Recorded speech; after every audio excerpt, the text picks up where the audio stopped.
Hello everyone, my name is Isha and my today's topic for video presentation is trial. What is a trial, what is a civil trial and what is a criminal trial. Before we start this topic, I just want to ask you that आपको मेरे जो last videos थे वो कैसे लगे। अगर आपको उससे रिलेटेड कोई भी क्वेरी है तो आप प्लीज़ कमेंट बॉक्स में जाइए और लिखिए, और अगर आप चाहते हैं कि मैं किसी और टॉपिक पे भी कोई वीडियो बनाऊँ तो आप वो भी आप कमेंट में लिखिए। मैं अपना पूरा ट्राई करूँगी कि मैं उस टॉपिक पे मैं अपना वीडियो बना सकूँ। तो आगे हम बढ़ते हैं और देखते हैं कि ट्रायल क्या है। So in a law a trial is a coming together of a parties to a dispute. In a law क्या है, ट्रायल क्या होती है, जो दोनों पार्टी होती है वो दोनों साथ में आ जाती है। To present information in the form of evidence in tribunal. To present information, वो दोनों पार्टी है वो अपने अपने जो इन्फॉर्मेशन होती है अपने पॉइंट ऑफ व्यू से वो कोर्ट को प्रेजेंट करती है। किसके फॉर्म में? एविडेंस के फॉर्म में। A tribunal is a formal setting with the authority to adjudicate the claims or dispute. One form of tribunal is a court. The tribunal, which may occur before a judge, jury or other designated trial of fact, aims to achieve a restitution to that dispute.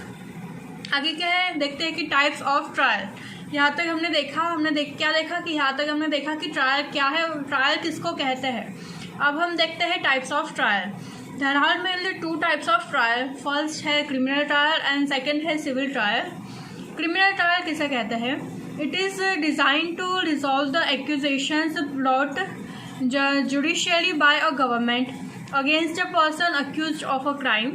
In common law systems, most criminal defendants are entitled to trial held by a jury. और civil trial किसे कहते हैं?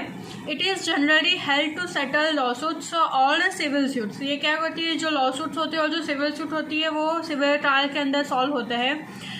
Non criminal, अगर हम एकदम simple सी language में कहें तो जो भी नॉन क्रिमिनल डिस्प्यूट्स है उसको कहते हैं हम civil disputes. In some countries the government can both sue and be sued in a civil capacity. Some countries में क्या है, गवर्नमेंट किसी के ऊपर स्यू भी कर सकती है और कोई गवर्नमेंट के ऊपर भी स्यू कर सकता है सिविल नेचर के अंदर। पहले हम समझते हैं civil trial. The rules for civil trial are all given in the code of civil procedure code. As you all know that the courts shall have jurisdictions to try all suits of a civil nature excepting suits of which cognizance is either expressly or impliedly barred. A suit in which the right to property or to an office is contested is a suit of a civil nature. अब जैसे आप सबको पता है कि civil nature type के suits किसे कहते हैं, जहाँ पे प्रॉपर्टी के रिलेटेड कोई भी बात आ जाती है या फिर कोई भी ऑफिस से रिलेटेड कोई आ जाता है तो उसको हम सिविल नेचर के सूट्स कहते हैं।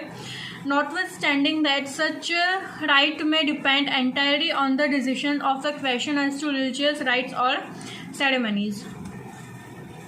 Procedure in a civil trial. Civil trial की प्रोसीजर क्या क्या है? पहले होता है अपीयरेंस, समन्स टू डिफेंडेंट। जैसे ही हम सूट फाइल करेंगे उसके बाद क्या जाएगा, जो समन्स होगा वो डिफेंडेंट को जाएगा।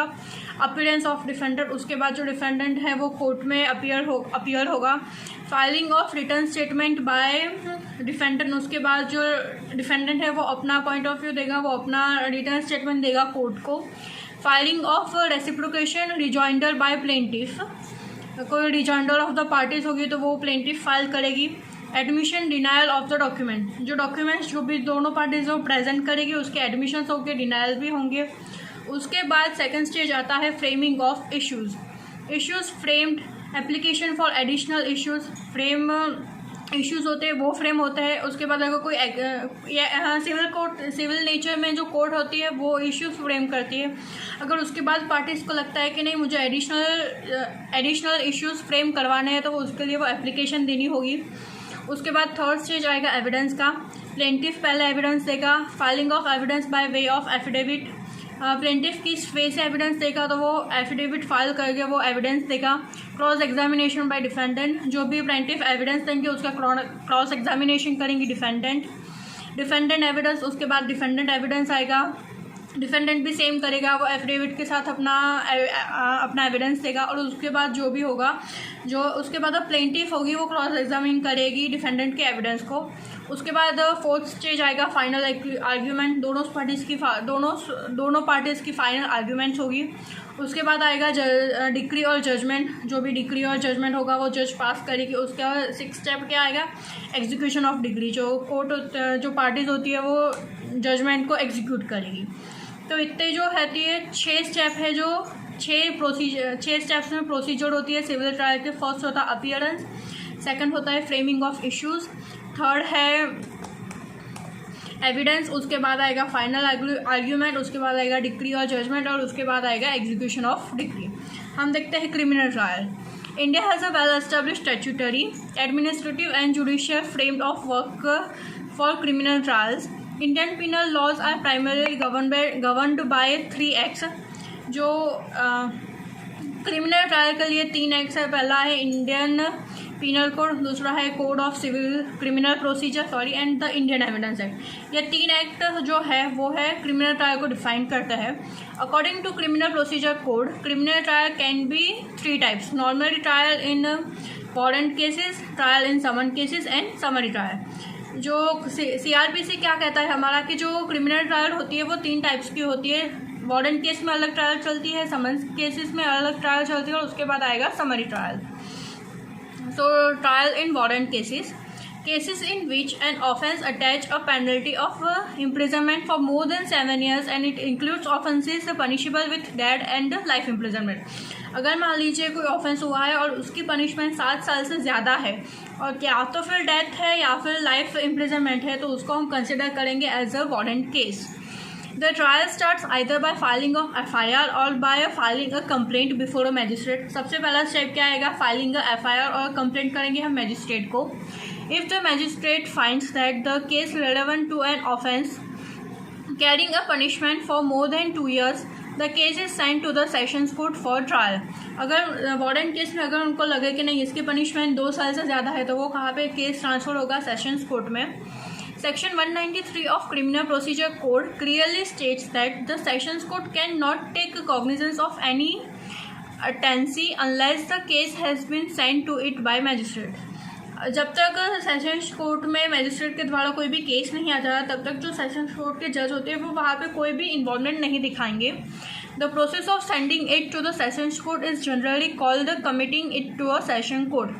प्रोसेस जो होती है, जो निचली कोर्ट से जो सेशंस कोर्ट में JMFC से वो सेशंस कोर्ट में जाती है, उसको प्रोसीजर को क्या कहते हैं, committing it to sessions court. उसके बाद है trial in summons court. Summon case में ट्रायल कैसे चलती है। Summon cases are those cases in which an offence is punishable with an imprisonment of less than 2 years। अगर मान लीजिए कोई ऑफेंस की जो पनिशमेंट है वो 2 साल से कम की है, तो उसको हम कंसिडर करेंगे as a summon case. In this case, if a magistrate, after looking into the case, thinks that a case is not a summon case, he may convert it into a warrant case। Case का पूरा facts पढ़ लिया अगर magistrate ने, उसके बाद उनको लगता है कि नहीं यार ये वारंट केस नहीं है बल्कि ये समन्स केस नहीं है बल्कि ये वारंट केस है, तो जो मैजिस्ट्रेट होते हैं वो समन केस को वारंट केस में ट्रांसफ़र कर सकते हैं। In respect of summon case there is no need to frame a charge. The court gives substance of the accusation which is called notice to the accused when the person appears in pursuance of the summons. यहाँ पे अगर समन case में trial में क्या होता है कि उनको फ्रेमिंग ऑफ चार्ज की ज़रूरत नहीं पड़ती, जो हमको ज़रूरत पड़ती है सिविल केसेस के नेचर में। कोर्ट को लगेगा कि नहीं ये क्राइम सच में हुआ है, तो वो नोटिस होंगी, वो अक्यूज़ को भेजेगा और उसके बाद अक्यूज़ को कोर्ट में अपीयर होना पड़ेगा। उसके बाद हम देखते हैं third type of criminal case, that is summary trial. Case of offences punishable with an imprisonment of not more than 6 months can be tried as a summary way। क्या बोलते हैं, कोई मान लो अगर कोई ऑफेंस की सज़ा है वो 6 महीने से ज़्यादा की नहीं है, तो उसको हम कंसिडर करेंगे as a summary trial cases. It is also to be noted that if the case has been tried in a summary way, a person can not be awarded a punishment of imprisonment for more than 3 months। अगर case जो है वो summary trial के रूप में वो convert हो गया, उसकी प्रोसेस आगे चल रही है, तो उसकी सज़ा 3 महीने से ज़्यादा नहीं मिलेगी अक्यूज को।